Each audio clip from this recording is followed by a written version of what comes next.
8th of May, and this time last week I was standing in just this same spot doing exactly the same thing, which was introducing my video for last week, and then I went home and uploaded the video but deleted the card, which I thought you could do, and lost the whole thing.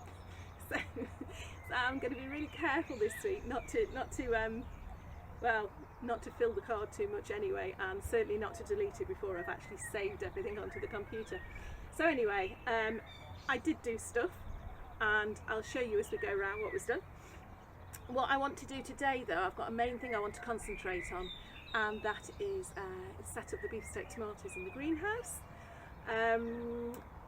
Yeah, because the weather's really warmed up now and they're just taking off. They're desperate to get their roots into really good soil, so I'm going to do that, and then we'll just have a little look around.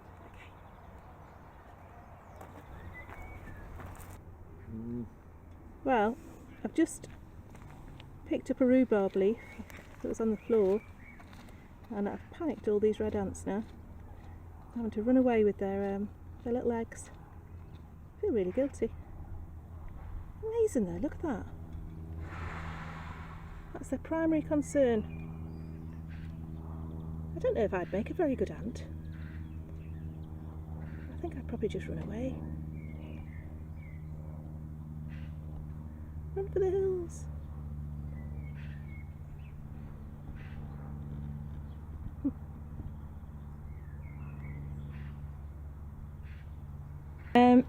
As I mentioned last time, we've been very lucky in that our neighbours are away for a couple of months, and so we've been able to use their greenhouse. They said we could, and put all our little plants in there, and it means that we've been able to get this one ready for the summer planting of the tomatoes, which are going to go in here.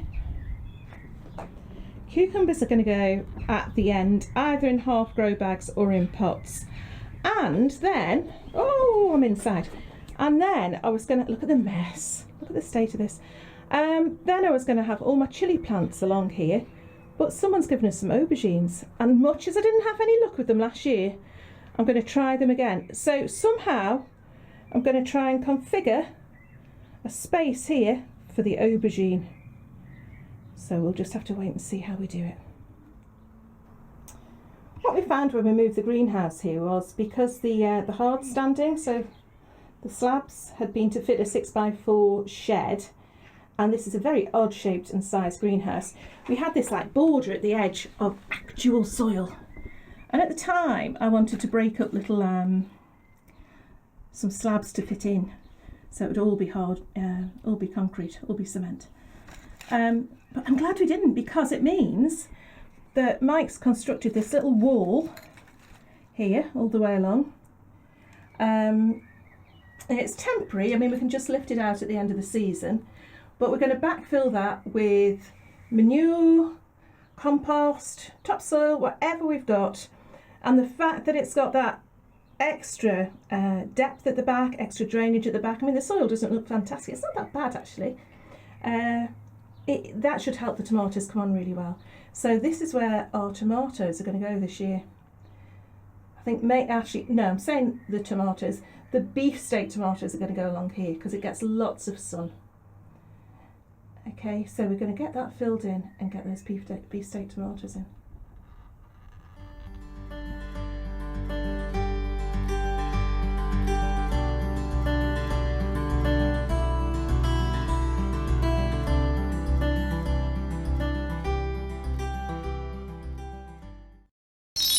Okay, there we have them.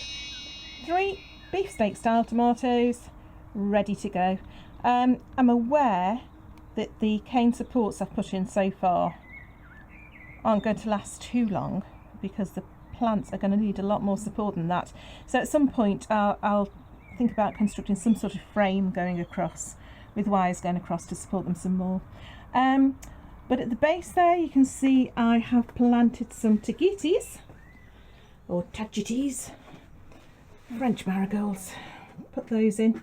Meant to be very good companion plants for tomatoes, because supposedly they deter blackfly, whitefly and slugs, although the ones we planted outside, the slugs absolutely love them. And then just behind there you can see, in the gaps between the tomatoes, we've got some basil. And I'm hoping this will just pick up. It's just been transplanted, so it's looking sorry for itself. And that is meant to make your tomatoes taste better. So if you've ever tried that, if you've ever tried growing your basil and tomatoes together and you think it, well, just tell me, do you think it actually does affect the taste? Does it make them taste better? It's a great thing to grow anyway, I love it.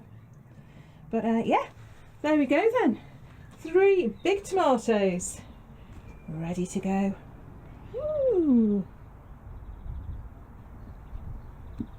There's some rocket that I sowed last week, and it's all ready. You can zoom in. Tiny little green shoots there. Really pleased about that. I've done this in the trough, and I'm going to basically, when they're about 1 inch high, I'm going to do another sort of third there, and then another bit there. So we should have successional rocket. I love the stuff. Okay, one of the other things, the other things that will never be seen again that I did last week was that I potted up my chilies, and I had asked on the UK Here We Grow Facebook page. If you're not on it, go to it. It's brilliant. There's so many friendly people, lovely group. I asked what was the best size pot to plant your chilies up into. They're going to be grown on in the greenhouse, and to be honest, I haven't grown them before. I don't particularly like them. But I got a pot, I think it was either $1.99 or $2.99, it was 6, and I thought I'll give them a go. Anyway, the general consensus was, I think it was a 10-inch pot, or those flower buckets that you get from a supermarket that they give away. We get ours from Morrison's, I've said before. It's 8 for 99p, well worth it. You need to put holes in the bottom, that's the only thing. But some people said they use smaller pots. So anyway, due to a lack of the larger pots, I thought, I know, I'll have an experiment. I'll do them in 3 different size pots. I know they're not hugely different, but if you have a look at this one, that one, you can see the circumference is different, even if the height isn't very much so. But basically what I've got now is a daddy chilli, a mummy chilli, and a baby chilli. And we'll just see which one has the most fruit. In fact, my daddy chilli is doing so well, it's actually got some cabbage in it. So I don't quite know where that's come from. There we go. Yeah, so it'll be interesting to see if we get the same amount of fruit from the small one as the big one, or the bigger root run is going to allow it to produce more fruit, whether the middle one might be more forced to produce more fruit. I don't know. So I shall be watching these with great curiosity. Okay, what do you think? Daddy, mummy or baby? Let me know. Watch this space.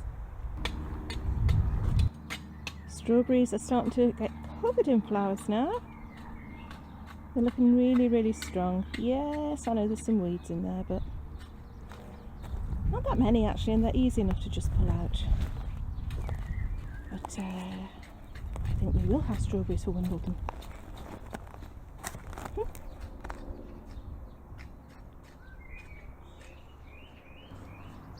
Pretty sure that's rust. Don't really know what we can do about it. I mean, really, this garlic will be ready to pick within about the next, well, within the next month. This will all be coming up, so yeah, just going to leave it. I'm not having much luck with our alliums.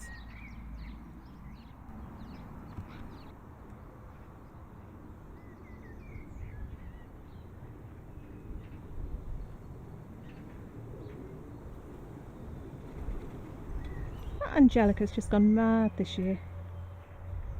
Beautiful.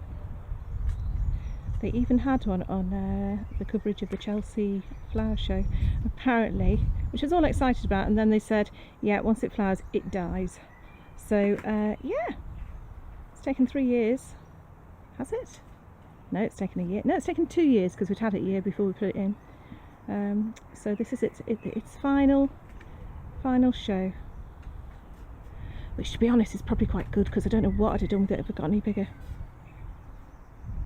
Lovely thing. The pond's changed significantly since the last time I showed you.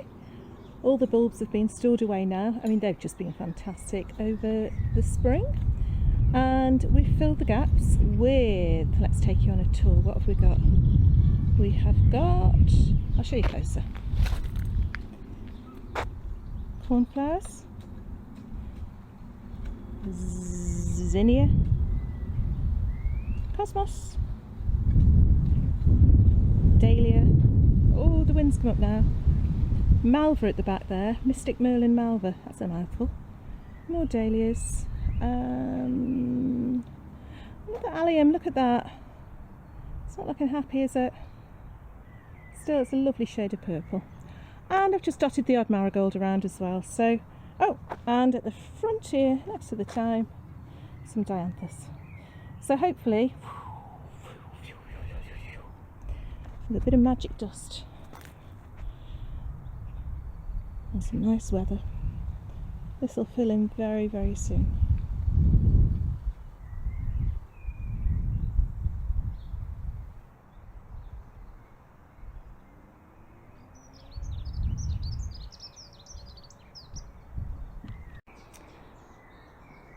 Just a quick update on the onions, really. I mean, I'd like to say thank you to everybody who has offered advice and suggestions as to what I can do to stop this wretched, I don't know if it's the onion moth we've got, I don't know if it's a leaf miner, the allium leaf miner, it could be both, but whatever it is, it's led to a very sickly bunch of onions there.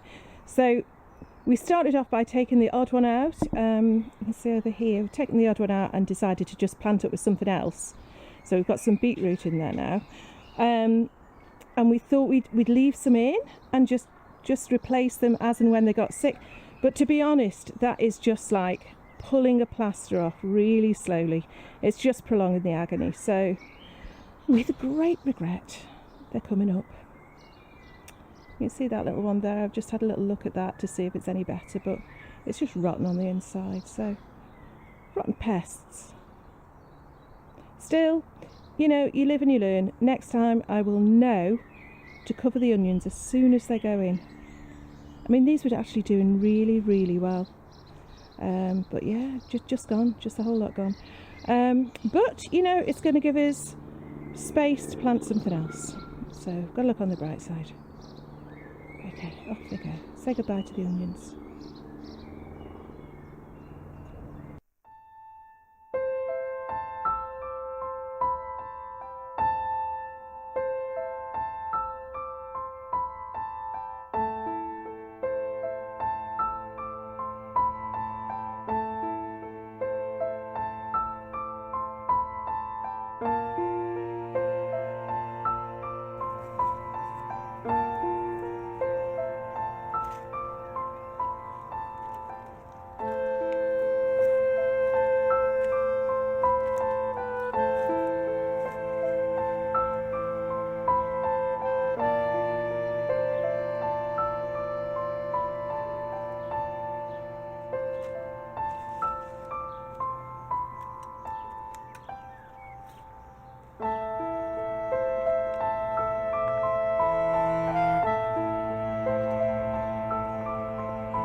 Well, I think that's about enough for today. It's strange weather. It's very warm but cloudy. In fact, it's perfect blight weather, which doesn't bode well for the tomatoes, but hopefully they'll be okay.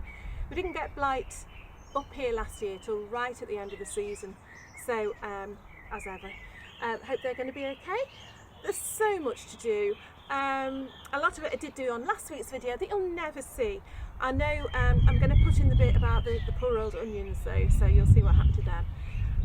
But I also done the hanging baskets, I have potted things up, and I think my very next job is going to be to configure the rest of the greenhouse. I think have you chopped my head off? I've chopped my head off? I don't know, it doesn't matter. Get the rest of the greenhouse ready for aubergines, and I am going to put another couple of tomatoes in there. And my cucamelon. Has anyone grown cucamelon? Did you do it last year? There's a little bee right in front of the camera. Oh, you monkey. You don't. You can probably see that clearer than me. Cucamelon. Did anyone do it last year, and how did you grow it? Let me know. Please write in the comments below. Okay, I'm going to go now because that bee is telling me it's time to. So I'm going to stop. But hopefully you will get to see this video. I won't delete it. And everything will be well with the world. So anyway, it's a really busy time in the garden. I hope you're out there somewhere enjoying yours, or in your open spaces, or you know, I always say the same thing, but get outside, enjoy it. It's a brilliant time of year. Okay, and see you very soon. Okay, bye.